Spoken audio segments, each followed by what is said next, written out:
You'd look at our family photos and think we were picture perfect. Smiling faces, matching outfits, hugs that looked real. But those smiles, they were practiced, carefully arranged like the furniture in our living room, meant to impress, not to comfort. My name is Madison, and for most of my life I believed that if I just tried hard enough, smiled wide enough, did everything right, then maybe I'd finally matter to my parents. But deep down I always knew I wasn't the daughter they were proud of.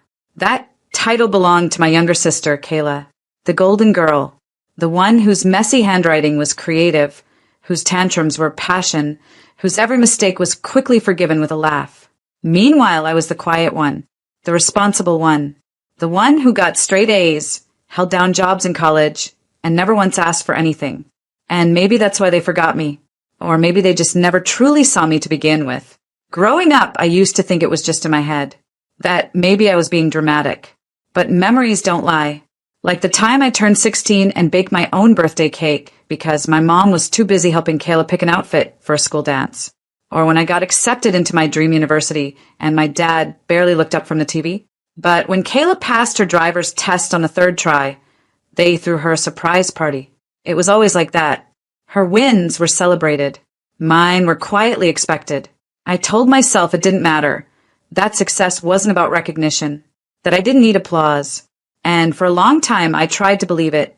I became fiercely independent. I put myself through college, landed a solid job, paid my student loans early, bought my own car, bought my own house. But no matter how far I climbed, I always looked over my shoulder, hoping maybe this time they'd see me. Really see me. That they'd say, "We're proud of you, Madison." But that sentence never came. Not even when I handed them the keys to my $850,000 luxury home and said, "This is mine." My dad just raised an eyebrow and said, "That's nice. Did Kayla help you with the down payment?" That's when it started to hit me. I was a background character in my own family. Someone they'd invite for appearances, to fill a chair at the dinner table, to hold the camera while they smiled with her. The family that smiled in photos never really smiled for me. Kayla could crash a car and somehow walk away with a new one. That's not a metaphor. She literally totaled her first vehicle by running a red light while texting. And instead of consequences, our parents bought her a newer, flashier one to cheer her up. I remember watching from the doorway as they hugged her, wiped her tears, and told her it wasn't her fault. I had to bite my tongue so hard I tasted blood. That's how it always was with her. She didn't just get second chances, she got unlimited rewrites. Missed a test? The teacher was wrong. Got fired? The manager was jealous. Broke up with her boyfriend? He didn't deserve a queen like her.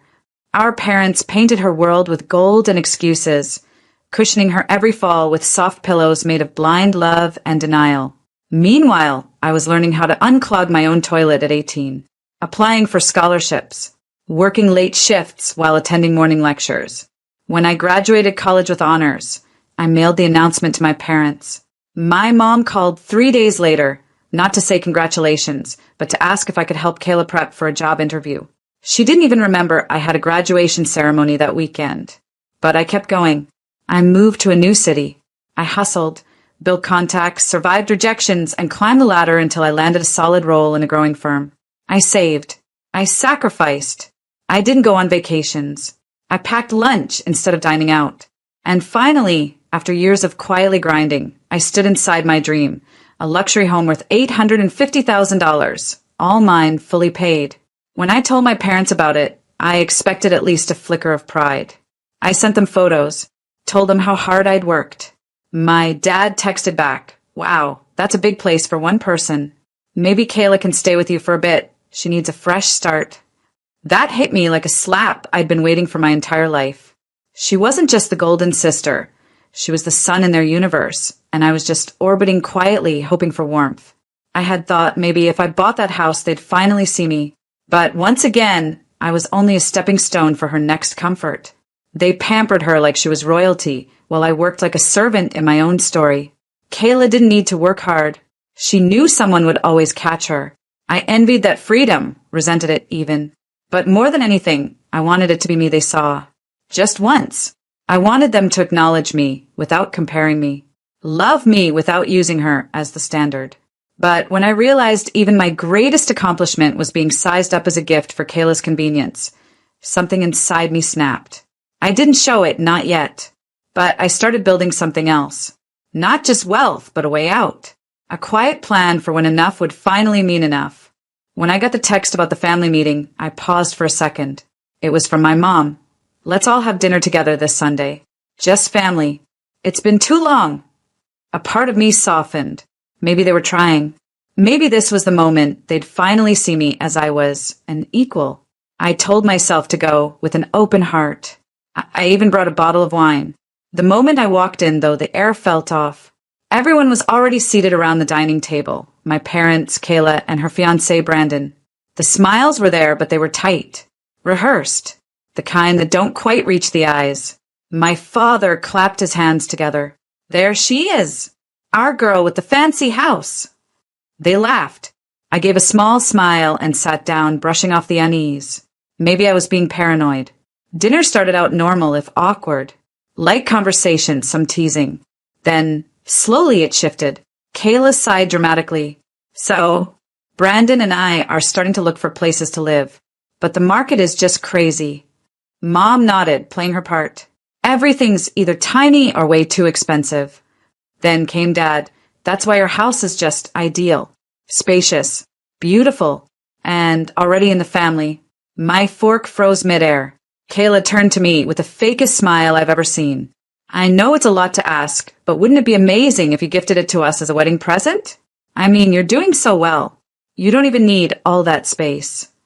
I looked at her, then at my parents, waiting for someone, anyone, to say this was a joke. Silence. I laughed once, quietly. Wait, you're serious? My mother leaned in, all warm tones and gentle eyes. Sweetheart, it's not about the money. It's about love, family. Your sister is starting a new life. It would mean so much. She's always given to you, Dad added. Is it so wrong to expect something back now that you're in a position to help? It wasn't a dinner. It was an ambush. They kept talking like it had already been decided. They spoke over me, around me, never to me. My own home, something I'd bled for, was being passed around like it was a set of old china. Kayla gave a pouty smile. We're family, right? We share. I stared at her. She hadn't worked for it. She didn't even know how many nights I'd cried trying to make ends meet. And now they wanted me to just hand it over? I swallowed the lump in my throat. My hand gripped the stem of the wine glass tighter. They didn't know it yet, but this meeting would be the last time they ever tried to guilt me into giving up what I earned. I smiled back just as fake. You're right. We are family. But in my head, something had shifted. A door had slammed shut. I took a breath. A deep, measured one. My wine glass was still in my hand, but I hadn't touched a drop. I needed clarity for what I was about to say. I'm sorry, I began slowly, but I won't be giving my house away. The table fell silent. You could hear the tick of the grandfather clock in the hallway. Kayla blinked, then laughed, short, sharp, stunned. Wait, what? I said no. I repeated, this time without apology. That house is mine. I bought it. I worked for it. And I'm not giving it to anyone. Mom's smile disappeared so fast it was like it had never existed. But sweetie, she's your sister. She needs it. No, I said, firmer now. She wants it. That's not the same thing. Dad leaned forward, voice tight. Don't be difficult. It's not like you can't buy another one. You're not exactly hurting. I didn't work this hard to become your backup plan, I snapped, heat creeping into my voice. I owe you nothing. Kayla's face darkened. You're unbelievable. I'm drawing a boundary, I said. That's not unbelievable. That's healthy. She laughed again, but there was venom behind it this time. Wow, you've really changed. Got a little money, and now you're too good for your own family. No, I said. I'm finally seeing this family clearly. The next moment unfolded like a bad dream. Selfish, Kayla muttered under her breath. Ungrateful, Mom hissed. Dad leaned back, disgust in his eyes. You're cold, you know that? Stone cold. I didn't flinch. I'd spent my life trying to be the good daughter, the reasonable one. But right now, standing up for myself was being twisted into cruelty. Then Kayla stood up. You think you're better than us now? Just because you bought a house? I think I've earned respect. That's all. She stared at me, red-faced, fists clenched, and then in one smooth, sudden motion, picked up her untouched glass of cranberry juice and threw it in my face. The glass clattered to the floor as the cold liquid dripped from my chin, soaking my blouse and stinging my eyes. I gasped at the shock of it, but what stung more wasn't the juice. It was what followed. Nothing. Not a gasp. Not a reprimand. Not a single voice raised in protest. They just watched. No one came to my defense, not even to ask if I was okay. I slowly picked up a napkin, wiped my face. My hands are steady, my movements slow. I didn't speak. I didn't scream or cry. I looked around the table. These were the people I had tried to impress, to earn love from. People who had just watched me be humiliated and silently agreed I deserved it. That's when I knew I was done. Without a word, I pushed my chair back and stood. My heels clicked against the tile as I walked out of the dining room. Juice clinging to my clothes, heart thudding but calm. I didn't slam the door. I didn't yell. I just left. And I didn't look back, because in that moment I realized something powerful. I didn't need their approval. I didn't need to keep chasing a place at a table that was never built for me. They could keep their fake smiles, their golden child, and their twisted version of family. I had something far more valuable. Self-respect. For weeks, there was nothing. No calls. No messages. Just silence. At first, it was peaceful. The silence was a breath of fresh air. I didn't need to explain myself. Didn't need to hear my parents' disappointed voices or my sister's passive-aggressive remarks. The world outside felt simpler. I let go of the tension in my shoulders, the constant worry of being good enough. But as the days passed, the silence took on a different edge. It became a space to think, to breathe, to plan. I wasn't just going to disappear. I wasn't going to let that insult slide. No, I was going to use my absence to my advantage. They thought they'd won, that I had folded. But I knew something they didn't. Silence could be my sharpest weapon. I didn't tell anyone about my next steps. No one had earned my trust enough to be let in. Instead, I buried myself in work and figuring out exactly how I could take back control, take back everything that was mine. Every ounce of pain and humiliation that had been inflicted upon me was going to fuel this next move. The first thing I did was hire a lawyer. I found someone who specialized in property and asset protection. Someone who could help me clean up the mess my family had left behind. I started the legal work of transferring key assets into my name, restructuring finances, and reworking the ownership of the house I had bought. No, it wasn't just my home anymore. It was going to be the thing that would make them realize what they'd lost when they threw me away. And that wasn't all. I had another card up my sleeve, one they'd never see coming. I pulled every legal document, every title, and every investment I had ever made. It was time to make sure that if they ever wanted to come crawling back, they'd find themselves at my mercy. I wasn't about to let them have anything without realizing that they had lost everything by mistreating me. But I didn't do it with anger. I didn't make rash decisions or seek revenge in a moment of fury. No, I did it with cold precision. Everything had to be calculated. My plan had to be flawless. I was tired of being second best, tired of being the one who was left behind. I wasn't about to give them another chance to belittle me. I didn't need them to know anything. I worked quietly behind the scenes, ensuring that everything I needed was in place for when the moment was right.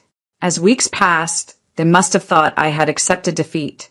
I had faded into the background, just another forgotten member of the family. No one reached out. No one cared enough to check on me. They all assumed I would come crawling back when they decided to call. But the longer I stayed silent, the more their arrogance began to grow. They didn't call. They didn't need to. They were comfortable in their belief that I had nothing without them. They were comfortable in their ignorance. I watched them all from afar, planning my next move in secret. I could almost hear their laughter, feel their smugness every time my name was brought up. They thought they had me figured out, but they had no idea what I was preparing. The silence was everything. Every second I spent in quiet, methodical planning made them more comfortable. The moment they least expected it, I would strike. They thought they could humiliate me and win. But what they didn't realize was that I wasn't the same woman I had been at that dinner.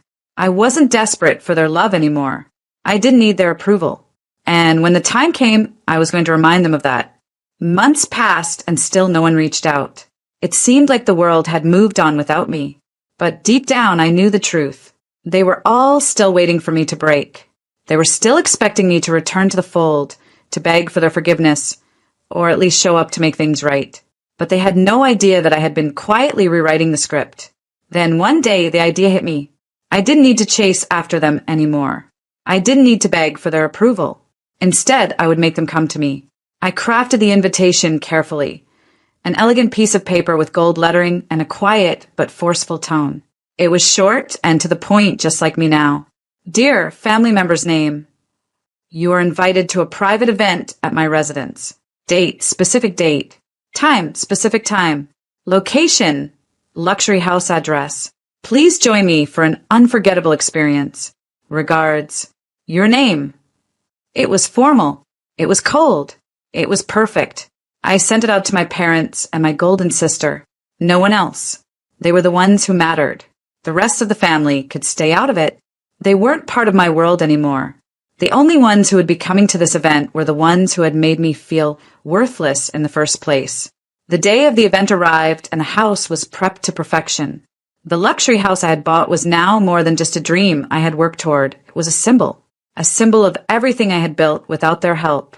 The grand living room, the stunning view from the floor-to-ceiling windows, the tastefully decorated dining area, all of it was ready. But the most important thing was the air of cold silence that filled every room. It wasn't a celebration. It was a reckoning. They arrived one by one, looking as smug and self-assured as always, dressed for a grand event, expecting some sort of lavish party. The soft hum of conversation died as they stepped inside, and an unsettling stillness filled the air. They looked around, uncertain, glancing at each other, then at me, trying to decipher what was going on. No music, no welcoming smiles, just me, standing in the middle of the room, waiting. They weren't sure whether to be confused, nervous, or even angry. I didn't say a word. I didn't need to. I let them soak it all in, the quiet, the tension, the uncomfortable feeling of not knowing what was going to happen next. And then, as if on cue, I motioned to the staff, who came in holding a single envelope in each hand. Without a word, they walked up to each guest and handed them an envelope, each one sealed with the same crisp, professional look. My sister's eyes flickered to me. She opened her mouth to say something, but I raised my hand, signaling for her to hold her tongue. The room went silent again. Everyone stood frozen for a moment before tearing open their envelopes. The tension was unbearable. Inside each envelope was a simple legal document, a transfer of assets, a reversal of property titles, and the confirmation of ownership. The luxury house, everything I had spent years building, was no longer just a personal achievement. It now carried legal weight. Surprised? I asked quietly, my voice cutting through the silence like a knife. This house? It's mine. And so is everything else you thought you could take from me. I watched as their faces fell, the shock, disbelief, and panic registering in their eyes. It wasn't just a house they had lost. It was everything they had taken for granted, every ounce of control, every ounce of power they thought they had over me. But I wasn't finished. The atmosphere in the room shifted, the tension growing thicker by the second. They continued to stare at the documents in their hands, but no one dared to speak. I let the silence hang there for a moment longer before I gave them the final blow. Without a word, I pressed a button on the remote control in my hand, and a screen mounted on the wall flickered to life. The room went pitch silent, save for the soft hum of the projector. A video played. On the screen, I appeared, calm, composed, and unrecognizable from the woman I had once been. This version of me was in control, fully aware of what was about to happen. "Hello, family!" my voice echoed in the spacious room, calm yet chilling. "I know you must be shocked by all of this. You've always seen me as the one who would always give in, the one who would bow to your demands. But I've learned that sometimes you need to take control of your own story. And now it's my turn." I could see their faces on the other side of the room. My father's expression was one of pure disbelief, his mouth slightly open as if he had no words. My sister's face, though, was a perfect portrait of rage, struggling to understand what was happening. "In the envelope you hold," I continued, You'll find proof that the house you thought was mine no longer belongs to me. I sold it. The proceeds? I donated a portion to a charity in my name. So you can't claim I did this for myself. You can't claim I did it for anything other than to break free from this cycle you created. The rest? I've used it to make sure that you'll never be able to touch my future again. There was a sharp intake of breath from my father, the realization finally dawning on him. My sister's hands were trembling as she gripped the envelope harder. I didn't need to look at them to know what was happening. They were panicking. All of the carefully constructed assumptions, all of the manipulation, all of the years of favoring my sister were coming crashing down. And now, I said, my voice steady, I've made sure that none of you will be part of my life moving forward. You are no longer included in my estate plans. Your names are gone. Your place in my future is erased. I let that sink in. Then the video switched to a clip of me, walking through the rooms of the house, each frame highlighting my journey, my blood, sweat, and tears put into everything that had once belonged to me. My message wasn't just about money or property. It was about reclaiming my dignity, my worth, and my future. Family is supposed to lift you up, I said, but you've only ever made me feel small. So now you'll see me rise. On my own terms. The video ended. The room was still. The only sound was the clinking of the glass in my father's hand, which had shaken slightly as his grip loosened. I could feel their eyes on me, my sister's angry stare, my father's defeated one, but I wasn't moved. I had done what I needed to do. I had freed myself from the expectations, the manipulation, and the control. I walked to the door and paused before leaving, turning back to face them one last time. Enjoy the panic, I said softly. It's the last thing you'll get from me. With that, I turned and left the room. The weight of the silence behind me was deafening, but this time it was on my terms. This time, I was the one who held all the power. As I walked out of that room, there was no anger in me, only a calm sense of relief, a weight lifting from my chest that I hadn't even realized had been there. For years, I had been walking around in a fog, not knowing how much of myself I was giving away to people who never truly valued me. The final pieces of the puzzle had clicked into place, and suddenly, the chaos of the past didn't matter anymore.